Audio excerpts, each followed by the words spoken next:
지역의 이슈를 속 시원히 풀어보는 헬로 이슈토크입니다. 부천시의회 8대 후반기 의장으로 민주당 이동현 의원이 선출됐습니다. 부의장에는 윤병권 통합당 의원이 선출되는 등 의장단과 원 구성이 끝나면서 이제 본격적인 후반기 의정 활동에 들어갔는데요. 유난히 이번 의장단 선출을 두고 여당 내 진통이 컸습니다. 이게 자칫 의회 갈등으로 번지는 건 아닌지 우려도 나오고 있는데요. 부천시의회 후반기 원 구성 결과와 앞으로의 과제 짚어보겠습니다.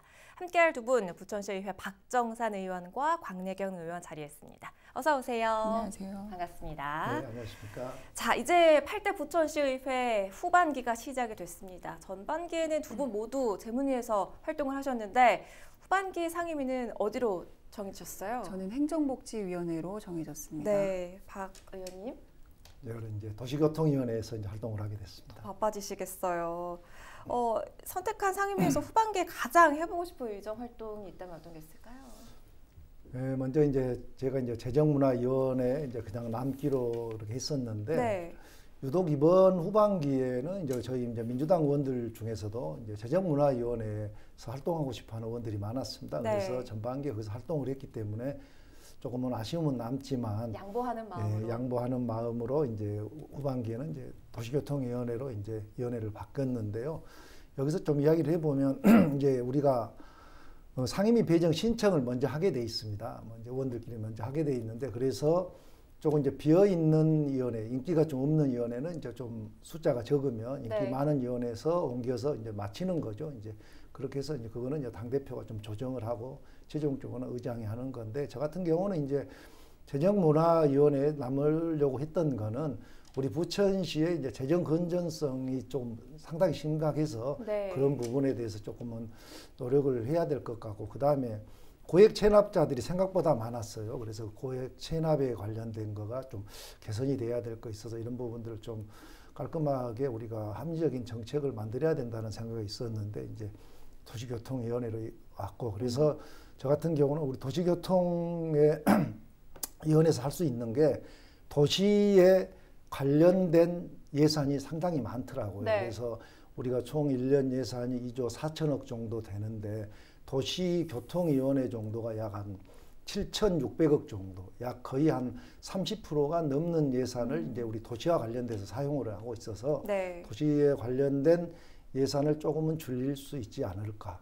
그래서 약 한 3에서 5%만 줄여도 이 원도심의 문제가 큰 주차난 해소에 한 70면 정도 지평식 주차장을 우리 시가 땅을 구입해서도 할 수 있는 그런 여력이 생길 것 같아서 후반기에 아마 이제 그 도시와 관련된 예산을 낭비된 예산을 줄여서 도시교통위원회에서 이제 열심히 일을 해보고 싶습니다. 네, 곽 의원님 행정복지위원회도 굉장히 바쁜 위원회죠. 네.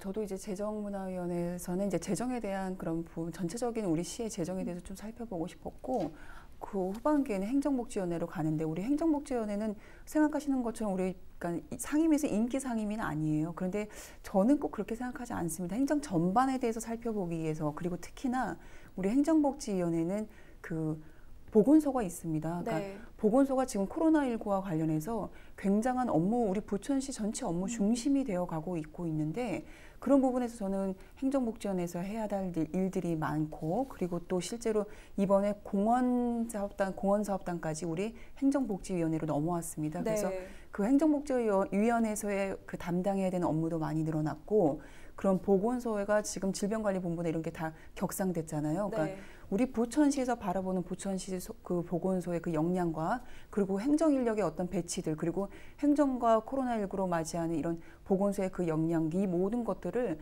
함께 좀 견주어서 좀 재편성할 수도 있고 저는 인사와 총무적 역할을 같이 하는 행정과 그리고 보건소의 역할들 그리고 여러 가지 현안들의 복지 예산들이 엄청나게 많습니다. 그게 네. 거의 전체 예산의 45%가 넘습니다. 그래서 굉장히 중요한 위원회고 그곳에서의 역할들이 굉장히 많다고 생각하기 때문에 할 일이 많은 곳인 것 같습니다. 그래서 네. 열심히 해볼 생각입니다. 자, 이번 원구성하면서 진통이 좀 있었어요. 특히 민주당 당내 의장 후보 선출을 두고 말이 많았는데 이 의장 후보 선출에 있어서 추대가 아니고 경선으로 이루어졌습니다. 특정 국회의원의 입김이 작용한 게 아니냐 이런 이야기도 나오는데 경선을 바뀐 이유가 뭔가요? 지금까지 이제 쭉 보면은 이제 관례대로 선수가 이제 의장을 했는데 이번 같은 경우는 이제 특이한 경우죠. 삼선 의원이 이제 세 분이 계셨습니다. 그래서 네. 이제 김동희 전 의장께서 이제 전반기에 의장을 했고 후반기에 삼선 의원이 우리 강병일 의원하고 이동현 의원이 이제 두 후보가 있었습니다. 그래서 두 후보가 이제 합의를 해서 그냥 정리를 하면 되는데 이제 이번 같은 경우는 다음에 선거를 치르고 들어와야 되기 때문에 양보하기가 쉽지 않았던 거죠. 그래서 이번에는 우리 둘이 나도 서로 이제 의장 후보가 되겠다고 정리가 된 상황이어서 그래서 그 후보들의 뜻을 따라서 경선을 하게 된 거죠.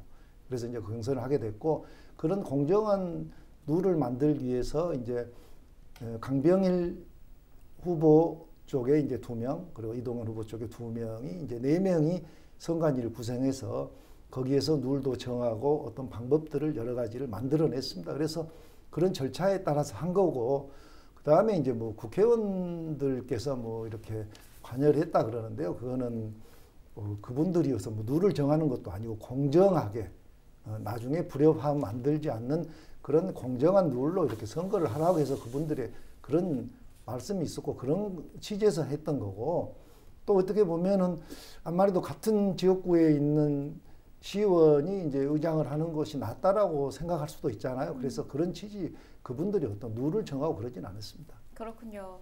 그 말씀해주신 것처럼 선수 그러니까 다선 의원이나 연장자순 이렇게 의회에서 흔히 관례, 관행이 우선하게 되는데 경선이 맞냐, 추대가 맞냐 어떤 형식이 맞다고 보는지 아니면 당 사정에 따라 좀 그때그때 바뀌는 게 맞습니까? 그러니까 관행이라고 하는 거는 굉장히 어떻게 보면은 그러니까 원활하고 매끄럽게 하기 위한 어떠한 그런 편리적 그런 규칙 방식이죠. 그렇게 저는 생각이 됩니다. 하지만 지금 우리 시민들이 요구하는 정치의 방향이 많이 바뀌었습니다.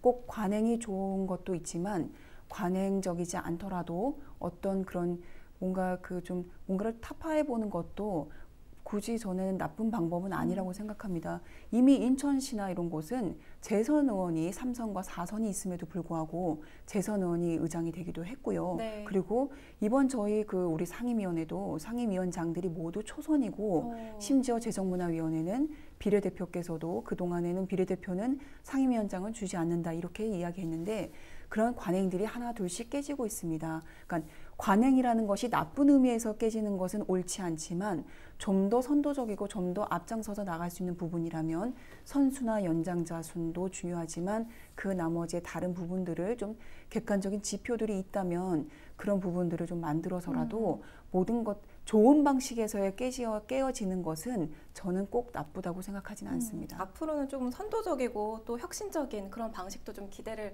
해봐야겠고요. 이번에 진통 끝에 이동현 의원이 의장으로 선출이 됐습니다. 3선 의원인데 이동현 의원의 리더십 어떻게 평가하세요?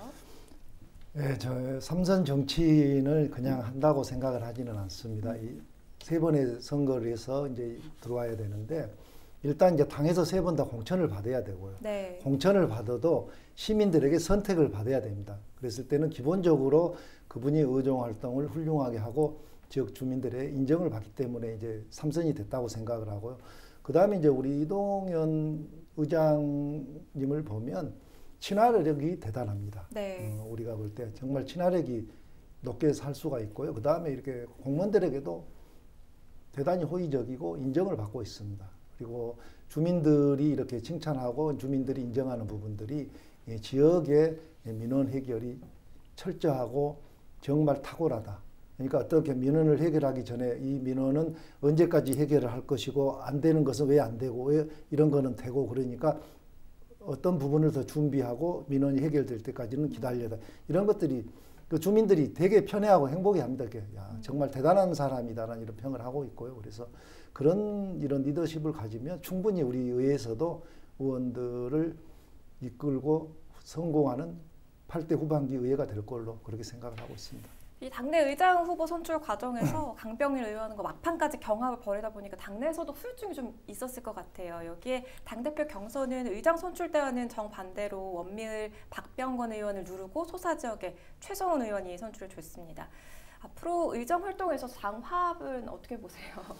이게 이제 그 민주주의는 스포츠의 룰과 같다고 생각을 합니다. 그래서 결정되기까지는 치열하게 싸우고 토론하고 이런 논란들이 있을 수 있지만 결정이 되면 룰에 승복하고 다시 이제 화합하는 모습을 보이게 되는 것이죠. 그래서 사실 선거가 끝나고 한 일주일까지는 서로 이렇게 좀 불편한 부분들도 있고 그랬습니다. 네. 그랬는데 지금 정도는 많이 이제 또 그거를 인정을 하고 우리가 또 단합하고 화합해서 열심히 의정 활동을 해야 되지 않겠느냐. 그래야 또 이제 앞으로 대통령 선거도 있고 지방 선거도 있는데 그런 걸 이제 승리할 수 있다고 그래서 지금부터 서로 이제 격려하고 서로 다잡아가면서 지금 그렇게 의원들이 이제 분위기 조성을 하고 있습니다. 그래서 당대표 같은 경우도 되게 역할이 중요합니다. 그래서 우리 최성훈 당대표 같은 경우도 보면은 탁월한 리더십이 있습니다. 그리고 우리가 감히 생각할 수도 없는 그 어떤 상황에 판단하고 행동하는 게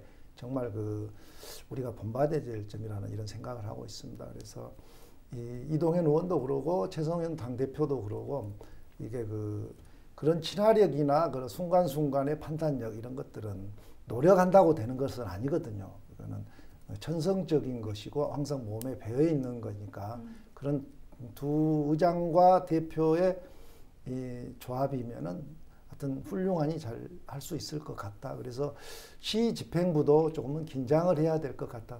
그런 생각을 하고 있습니다. 이렇게 결과가 나온 만큼 화합에는 문제 없을 것이다라는 전망을 해주셨는데 야당에서는 이 이동현, 최성훈 체제를 어떻게 보고 계세요? 그러니까 이거 되게 어려운 것 같아요. 그러니까 정책을 이야기할 때는 오히려 더 감명했는데 정치를 이야기하고 또 사람을 이야기하는 거는 굉장히 어려운 일인 것 같습니다. 그래서 어쩐지 계속 무거운 마음으로 들어왔는데 저는 이런 것 같아요. 우리가 의장이랑 부의장 선거를 할 때 의장 26표, 부의장 28표 그런데 상임위원장 선출에 있어서는 모두 18 그리고 17표를 받았습니다.